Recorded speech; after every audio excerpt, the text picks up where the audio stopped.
Hey there, folks.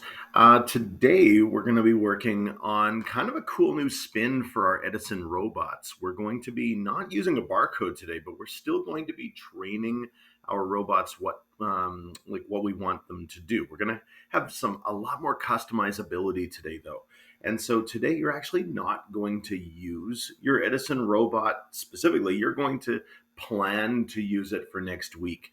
And so this week, all you really need is a laptop for you and a partner, and one of these paper mazes. And the challenge we've got ahead of us is we're going to actually program our Edison to make its way through this maze. And I'll give you a pretty simple maze, let's face it. But you're going to teach the robot how to do it. And not just by driving straight through these walls, you're going to actually make it make some turns and make its way out. So you're going to have some navigation today. And so for that, you're going to actually use some drag and drop coding. And so we use a website here. It's just Scratch. If anyone has used Scratch before, that's awesome. It's very user friendly.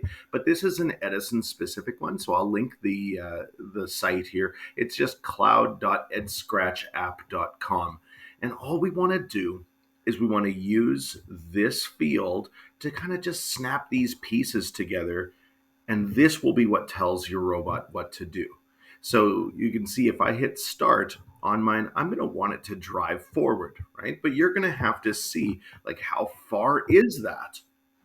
We probably don't want it to go super fast, so we can control the speed. 10 would be as fast as it can go, 1 would be really slow. You decide on the speed that you want, but the really important part here is you're going to use a ruler to decide, okay, how far forward do I want this to enter the maze before it turns and then goes further. We can also add, after we drive forward, we can add a spin. And you can see that we can change this a little bit, but we can also have it switch degrees. And so how many degrees do we want to go? Well, this this maze is set up for all 90-degree turns, or 270-degree turns, depending on which direction you're going in. But you're going to have to experiment with this. And you can see the drop down here is with degrees, not seconds. And we can actually change this to say 90 degrees or 270 degrees and so on, right? So let's say I wanted to turn 270 degrees, and I'm happy with my speed. That's great. Now I probably still want it to then move forward, right? Because the rotation, all it's going to do is turn the robot.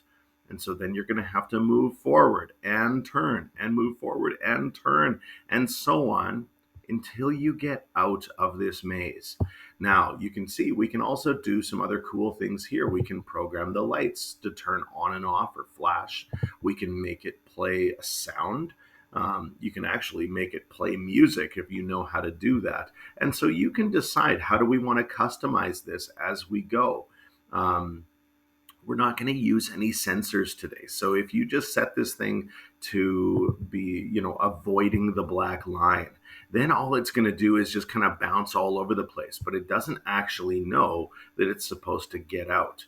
And so we're going to have to just use some collaboration, some good communication, and we're going to work together to try to get these robots out. And your guest teacher today will have kind of a bit of an answer key for this.